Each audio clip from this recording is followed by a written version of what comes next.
There's a word, Huyền, that I hear a lot, or I come across a lot in historical writings from Vietnam. It means something like obscure history, and it's used to refer to the writings about the earliest periods of Vietnamese history where it's hard to tell if it's myth or reality. I've always wondered where that word came from, because it's not a translation of a Western term. It doesn't exist in Chinese or Japanese or Korean as far as I know. It's something that was created in Vietnam, and for the longest time, I haven't been able to figure out where it came from.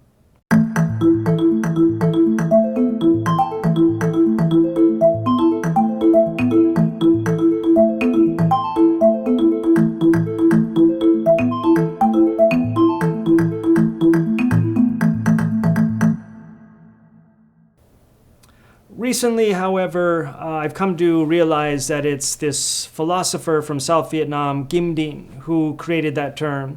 In his writings from the 1960s and 1970s, he used the term a lot. And there's one book from 1970 where he clearly defines what the term means. To understand that definition, though, there's background information that we have to figure out because it explains essentially where Định ideas were coming from.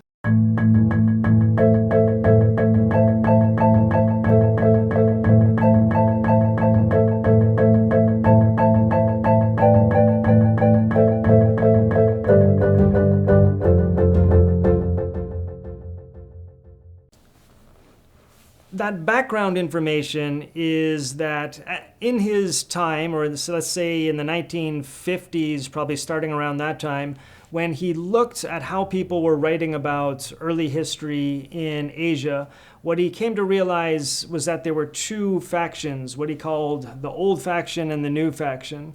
The old faction were a group of people who just believed what was written in text, and Định did not believe them. He did not feel that they were correct.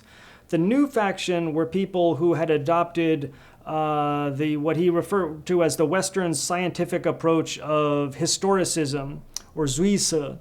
And this group, he felt, had gone too far. And in particular, he mentioned people like Hu Shi in China and Naito Konan in Japan, who had basically deconstructed all kinds of early text and tried to argue that they were simply fabrications. What Định felt was something that he had learned by reading the writings of Western historians and sinologists like Hurley Creel, Marcel Grenet, and Joseph Needham.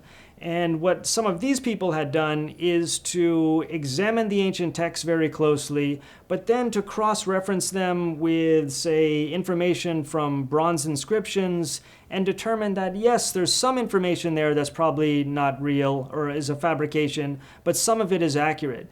And this approach is one that Định felt was much more mature and sophisticated than the earlier approaches, or the approaches of scholars in Asia.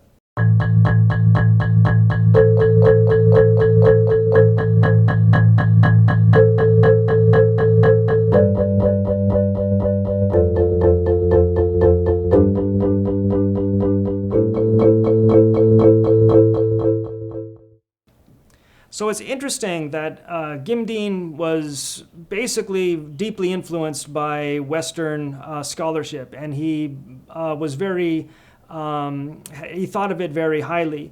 At the same time, though, he came up with this idea that Western scholarship alone, or science, could not be used to fully understand the earliest parts of Vietnamese history.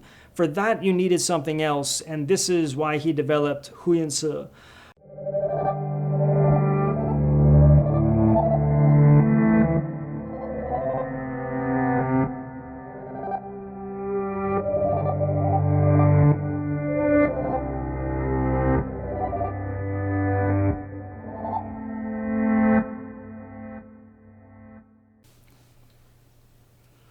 Texture, point 1.